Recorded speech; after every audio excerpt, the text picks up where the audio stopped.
Theory line principal का जो topic है इसमें क्या बताते हैं कि जैसे हमने कहा कि अगर हाइपोथेसिस जो होती हैं वो एक्सपेरिमेंट के ज़रिए सही साबित हो जाती हैं, तो साइंटिस्ट इसके ऊपर और भी एक्सपेरिमेंट्स जो होते हैं वो परफॉर्म करते हैं। जब इस हाइपोथेसिस को इन एक्सपेरिमेंट के ज़रिए भी सही साबित कर दिया जाता है, तो कहते हैं इसके बारे में वो और हाइपोथेसिस बना लेते हैं, यानी इस बात से फिर वो और हाइपोथेसिस बना लेते हैं, फिर उसके ऊपर इसको फिर से एक्सपेरिमेंट इसके ऊपर उसको एक्सपेरिमेंट से इसको टेस्ट करते हैं, एक्सपेरिमेंट इसके ऊपर परफॉर्म करते हैं।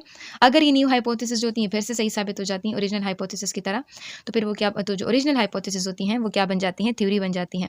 और ये जो साइंटिफिक थ्योरी होती हैं ये एक्सप्लेन करती हैं एक खास प्रोसेस, एक फिनोमिना को, एक मजहर को, एक खास प्रोसेस को एक्सप्लेन करती हैं। और साइंटिस्ट क्या करते हैं, ये कोशिश करते हैं कि वो इस थ्योरी को गलत साबित कर दें, अपनी पूरी कोशिश लगा देते हैं इस हाइपोथेसिस को गलत साबित करने में, वो पूरी कोशिश करते हैं और अपनी जान लगा देते हैं। लेकिन कहते हैं कि अगर ये थ्योरी फिर से सही साबित हो जाती है, बार बार एक्सपेरिमेंट के बाद भी ये थ्योरी साबित हो जाती है, तो ये थ्योरी बन जाती है आगे जाके लॉ एंड प्रिंसिपल में बदल जाती हैं। और साइंटिफिक लॉ जो होते हैं यूनिफॉर्म होता है और ये कॉन्स्टेंट फैक्ट होते हैं नेचर का, और फिर ये कॉन्स्टेंट होता है और इसमें बहुत सारे लॉज जो होते हैं आपको बायोलॉजी में मिलेंगे, जैसे हार्डी-विनबर्ग लॉ है, मेंडल लॉ ऑफ इनहेरिटेंस है। तो ये जो है ये कुछ लॉज हैं जो कि इन ही स्टेप से गुजर कर आए हैं और इसको बार बार टेस्ट किया गया है ताकि इसको गलत साबित किया जाए। लेकिन चूंकि वो जो साइंटिस्ट है उनको गलत साबित नहीं कर सके, तो इसी वजह से ये सारे जो थ्योरीज हैं ये आगे जाके फिर लॉ बन गए हैं। अब हमारे पास नेक्स्ट टॉपिक है data organisation and data analysis. Data organisation और डेटा एनालिसिस का क्या मतलब है कि जो हमारे पास एक्सपेरिमेंट्स के बाद जो रिजल्ट्स आ जाते हैं, जो डेटा आ जाता है, तो कहते हैं फिर आगे जाके उसको हम कैसे एनालाइज करते हैं, उससे कैसे रिजल्ट्स जो होते हैं वो हम हासिल कर सकते हैं, उस डेटा को कैसे ऑर्गेनाइज करते हैं, मुनज़्ज़म करते हैं, फिर इससे खास किस्म के रिजल्ट्स कैसे हम निकालते हैं। तो अब हम यहाँ पे वो देखेंगे। जैसे हमने कहा कि जो रिसर्चर्स होते हैं, जो तहकीक करने वाले होते हैं, वो डेटा कलेक्ट करते हैं और फिर उस डेटा को एनालाइज करते हैं, उसका तज्ज़िया करते हैं, उसको देखते हैं। सो डेटा क्या है असल में, ये वो इन्फॉर्मेशन होती है जो कि नंबर्स की सूरत में होती है, वैल्यूज़ की सूरत में होती है। तो उस फॉर्म ऑफ इंफॉर्मेशन को हम क्या कहते हैं, डेटा कहते हैं। सो ये मुख्तलिफ जो साइंटिफिक मेथड या बायोलॉजिकल मेथड्स के मुख्तलिफ स्टेप्स के ऊपर मुख्तलिफ जो डेटाज़ होते हैं, जो वैल्यूज़ होती हैं, वो हासिल कर दी जाती हैं। फिर क्या ये जो डेटा होता है ये आगे जाके फिर हेल्प करता है हाइपोथेसिस को बनाने में। जो ऑब्जर्वेशन से फिर आगे जाके हम हाइपोथेसिस बनाती हैं, उनको फिर बनाने में हमारी हेल्प करता है, या फिर जो रिजल्ट्स होते हैं वो कंक्लूड करने में हमारी हेल्प करता है। एक्सपेरिमेंट से जब हम रिजल्ट लेते हैं तो फिर वो कंक्लूजन तक लेकर जाने में हमारी हेल्प करता है। सो कहते हैं कि अगर हम चाहते हैं कि मतलब साइंटिफिक मेथड में इस डेटा को यूज़ करें और उससे उसको ऑर्गेनाइज करें, उसको एनालाइज करें, तो इसको एनालाइज करने के लिए जो डेटाज होते हैं उसको इंटरप्रेट किया जाते हैं, उसकी इंटरप्रिटेशन होती है, उसको एक्सप्लेन करते हैं in the form of graphs, tables, flow charts, maps and diagrams. तो ये मुख्तलिफ ग्राफ्स की सूरत में डेटा हम हासिल करते हैं, टेबल्स की सूरत में डेटा हासिल करते हैं, फ्लो चार्ट्स होते हैं, मैप्स होते हैं, डायग्राम्स होते हैं। तो इस सूरत में हम ये डेटा हासिल करते हैं। जैसे फॉर एग्जांपल हम ग्राफ की बात करते हैं, तो कभी कभी दो क्वांटिटीज़ के बीच में ना हम एक ग्राफ बना लेते हैं। हम कहते हैं कि क्वांटिटी ए जो थी वो वेरी कर रही थी क्वांटिटी के मुकाबले में। कैसे? ग्राफ की लाइन ये जा रही है, वो इस तरह से जा रही है, या फिर ये जा रही है, तो हर एक लाइन हम फिर हमें अलग तरह से इंफॉर्मेशन देता है। एक वैल्यू एक्स एक्सिस, दूसरी होती है वाई एक्सिस। इसी तरह कुछ वैल्यूज़ होते हैं हम टेबल की सूरत में लेते हैं। टेबल की सूरत में इस तरह की वैल्यूज़ हम लेते हैं कि पहली वैल्यू ये थी, दूसरी ये, तीसरी ये, तो इस तरह से हम वैल्यूज़ टेबल की सूरत में भी लेते हैं।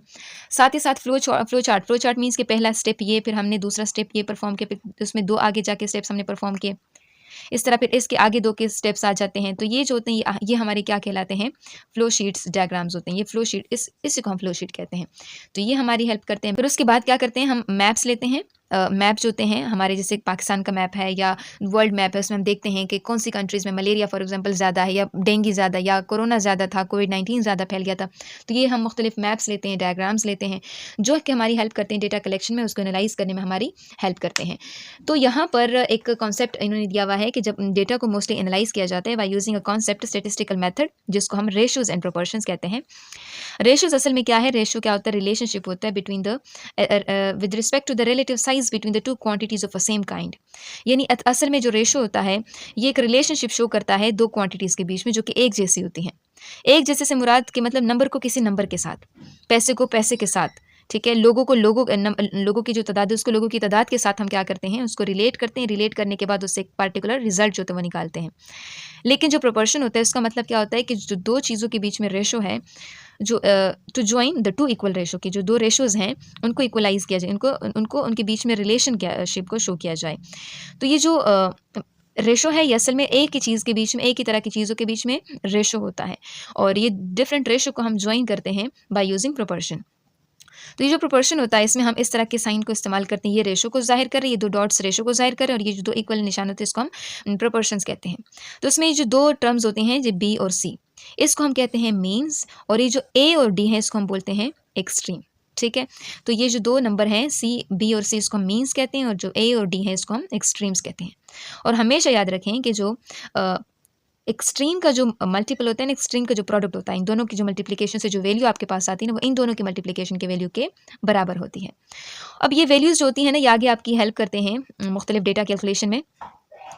जैसे यहाँ पर आपसे कहा जाता है कि अगर बायोलॉजिस्ट क्या करते हैं, वो चाहते हैं कि कितने जो स्पैरोज़ हैं वो अगर इन्फेक्टेड मॉस्किटो, उसको मलेरिया से इन्फेक्टेड मॉस्किटो अगर वो उसको काटेगा, तो उसको कितनों को मलेरिया होगा। 50 स्पैरोज़ में से 50 चिड़िया में से कितने लोगों को मॉस्किटो, कितने स्पैरोज़ को मलेरिया हो सकता है। तो उन्होंने क्या किया, मतलब वो ऑलरेडी उन्होंने एक एक्सपेरिमेंट कंडक्ट किया। उन्होंने देखा कि 10 में से 6 को मलेरिया हुआ था, जब क्यूलेक्स मॉस्किटो ने जो कि मलेरिया जिसको था, तो उन्होंने क्या किया, उन्होंने 10 स्पैरोज़ को काटा, उनमें से 6 को मलेरिया हुआ। अब अगर 50 स्पैरोज़ को हम इससे बाइट करवाएँगे, उसको काटेंगे, तो फिर कितने स्पैरोज़ को क्या होगा, मलेरिया हो सकता है। तो हम क्या करते हैं, हम रेशियो प्रोपोर्शन का इस्तेमाल करते हैं और आगे जाके फिर एक पर्टिकुलर रिजल्ट्स की तरफ हम जाते हैं। जैसे यहाँ पर आपसे जो प्रोपोर्शन का रूल है उन्होंने इसके ऊपर शो दिखाया है। जैसे 10 में से 6 को मलेरिया हुआ था, तो 50 में से कितनों को मलेरिया होगा। तो यहाँ पर देखें, अब इन्होंने क्या किया है कि ए और 50 और इसी तरह से 6 और 10 को, जिस रेशो होता है ना, अगर जैसे हम किसी दो नंबर को, जैसे ए और 50 है, तो ये जो रेशो होते हैं ना, इसको हम डिवीजन की सूरत में भी लिख सकते हैं। देखिए ए डिवाइडेड बाई 50, तो इसी तरह ये 6 डिवाइडेड बाई 10 हो जाएगा। तो इन दोनों को हम क्या करते हैं, क्रॉस मल्टीप्लिकेशन करते हैं। क्रॉस मल्टीप्लिकेशन के बाद ए और 10 को साथ में मल्टीप्लाई कर लेते हैं और 50 और 6 को एक साथ मल्टीप्लाई कर लेते हैं। सो यहाँ पर आपको बताया गया है कि अगर हम इन दोनों को मल्टीप्लाई करेंगे, फिर इसको 10 के ऊपर डिवाइड करेंगे, तो वैल्यू हमारे पास कितनी आएगी, 30 आएगी। यानी दोनों साइड को आप 10 के ऊपर मल्टीप्लाई कर दें, तो देखिए इन दोनों को सिफर चला जाएगा, 5 6 30। तो ये आपका आंसर जो है वो 30। इट मीन्स के अगर 10 में से 6 को मलेरिया होगा, तो यहाँ 50 में से पॉसिबिलिटी है कि 30 को मलेरिया हो जाए। ठीक है, तो ये हमने रिजल्ट जो है वो कंक्लूड किए। अब कहते हैं कि अगर हम चाहते हैं, हमें 3 वैल्यूज़ अगर दी हुई हैं, तो हम 4th 1 वैल्यूज़ को प्रोपोर्शन में फाइंड आउट कर सकते हैं। सो इसी तरह से मैथमेटिक्स जो है वो एक integral part of scientific process है। यानी साइंस में हम मैथ्स की बहुत ज़्यादा हेल्प लेते हैं।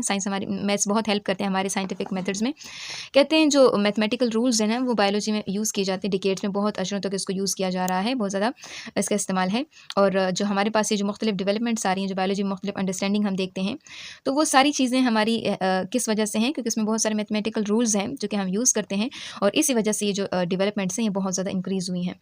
जैसे फॉर एग्जांपल मुख्तलिफ जो रिसर्च प्रोजेक्ट्स होते हैं, जैसे पॉपुलेशन की स्टडी हम करें, आबादी की स्टडी कर रहे हैं, किसी ड्रग्स को स्टडी किया जा रहा है, प्लांट के या एनिमल के जो डीएनए होते हैं उसको सीक्वेंस किया जाए, या इन सारी चीज़ों में हम क्या करते हैं, मैथमेटिकल नॉलेज का इस्तेमाल करते हैं ताकि डेटा को एनालाइज किया जाए। तो आमतौर पर ये क्वेश्चन पूछा जाता है कि mathematics is an integral part of a scientific process, explain. Mathematics एक बहुत इंपॉर्टेंट पार्ट है साइंटिफिक प्रोसेस का, इसको एक्सप्लेन कीजिए। तो यहाँ पे आपका आंसर है कि हाँ, मैथ्स हमारी हेल्प करता है हमारे जो साइंटिफिक प्रोजेक्ट्स होते हैं, पॉपुलेशन स्टडीज़ में, ड्रग स्टडीज़ में, डीएनए सीक्वेंसेस में, तो ये बहुत ज़्यादा हमारी हेल्प करता है डेटा को एनालाइज करने में। डेटा क्या है, ये कि नंबर्स और जो वैल्यूज़ होती हैं, तो उसको हम क्या कहते हैं, जो इन्फॉर्मेशन होती है उसको हम क्या कहते हैं, डेटा कहते हैं।